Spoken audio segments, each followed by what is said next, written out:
que muda sobre a execução provisória? O novo Código de Processo Civil trouxe algumas modificações importantes naquilo que nós hoje chamamos de execução provisória. A primeira modificação se deu com o próprio nome do Instituto. O Código, partindo de uma tendência que foi inaugurada em 2005, ainda na vigência do Código atual, com a Lei 11.232, que criou, como todos nós sabemos, a ideia de uma fase de cumprimento de sentença, né, em comparação com a fase de conhecimento do processo. O novo Código acabou, então, abandonando a nomenclatura execução provisória e adotando esta nova, cumprimento provisório da sentença. Fora essa questão da nomenclatura, chama a atenção que o novo Código tenha tomado partido em algumas questões importantes que hoje a doutrina, a jurisprudência, inclusive do Superior Tribunal de Justiça, tem se debatido. Por exemplo, uma questão importante na execução provisória de hoje, tendo em vista a sistemática do cumprimento de sentença de hoje e amanhã no cumprimento provisório da sentença. Uma questão é, tem que haver a incidência da multa de 10% no caso de não pagamento? O novo Código manteve essa sistemática. Intima-se o devedor na pessoa do advogado para pagar, né, em 15 dias, sob pena de multa de 10%. E hoje existe uma discussão muito grande sobre se essa multa de 10% incide ou não na execução provisória. A tendência da jurisprudência do STJ, inclusive, é dizer que não incide, pois veio o novo Código e tomou partido expresso na questão.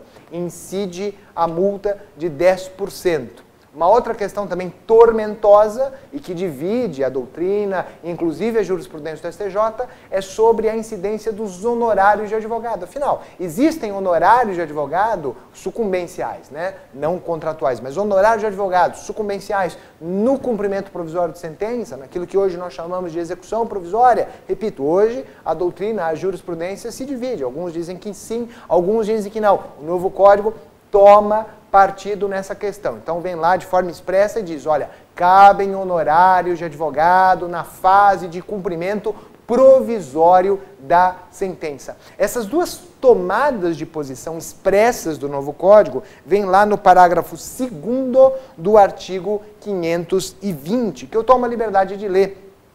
A multa e os honorários a que se refere o parágrafo 1º do artigo 523, o 523 é o que fala da multa e dos honorários de advogado no cumprimento definitivo da sentença, isto é, já transitado em julgado, são devidos no cumprimento provisório condenatório ao pagamento de quantia certa. Fora isso, o que existe de novidade, aqui apenas basta indicar, o artigo 521 aumenta as hipóteses de dispensa de caução, hoje elas são muito restritas, né? A execução provisória, ela permite a satisfação do direito mediante caução, salvo as exceções da lei. Ora, o Código novo, no seu artigo 521, amplia as hipóteses de dispensa de caução, o que significa, em termos práticos, que a execução provisória provavelmente vai ser mais comum, vai ser mais bem vista, vai ser mais bem utilizada pelos advogados, pelo dia a dia forense. E a última novidade que eu destaco nesse nosso espacinho de tempo aqui, importante, mais curto,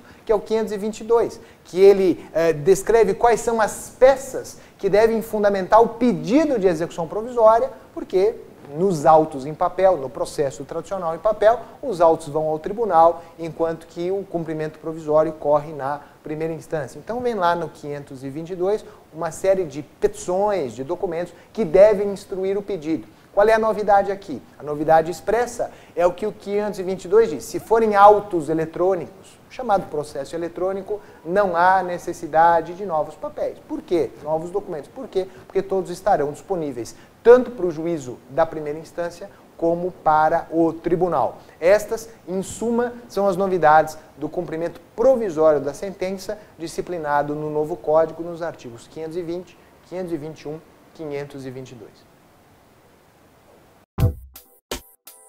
Revisão e detalhamento.